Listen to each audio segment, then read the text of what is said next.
नमस्कार मित्रों, हमारी चैनल में तमारू स्वागत है। मित्रों, बिहार में सर्जायेला भयानक मार्ग अकस्मात में 9 लोग कांडनो कोड़ियो बनी गया था और 5 लोग गंभीर रीते घायल थता सारवार माटे होस्पिटल में खसेड़वामां आव्या छे।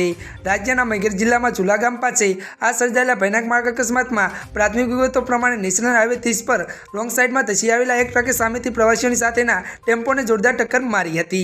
टेम्पो पलटी खाई गयो हतो अने तेमां मुसाफरी करेला लोको मरणची सेवथी हाईवे गुंजी उठ्यो हतो।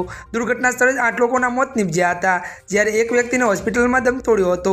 अन्य 5 लोकोनी हालत पण गंभीर होવાનું ગણવામાં આવી રહી છે। ત્યારે મિત્રો, આ દુર્ઘટના જાણ થતાં પોલીસ સહિતનો સરકારી કાફલો ઘટના સ્થળે પહોંચ્યો હતો અને ઇજાગ્રસ્તને સારવાર માટે હોસ્પિટલ ખસેડાયા હતા। અકસ્માત એટલો ભયંકર હતો કે અનેક લોકો હવામાં ઉછળીને 20 થી 25 મીટર દૂર ભંગોળાયા હતા। ત્યારે મિત્રો, અત્યારની આ મોટી દુઃખદ ખબર સામે આવી રહી છે। તો મિત્રો, આજના માટે બસ આટલું જ। અમારી ચેનલમાં જો તમે નવા હોય તો અમારી ચેનલને મિત્રો તમે લાઇક, શેર અને સબસ્ક્રાઇબ કરી દેજો। ધન્યવાદ।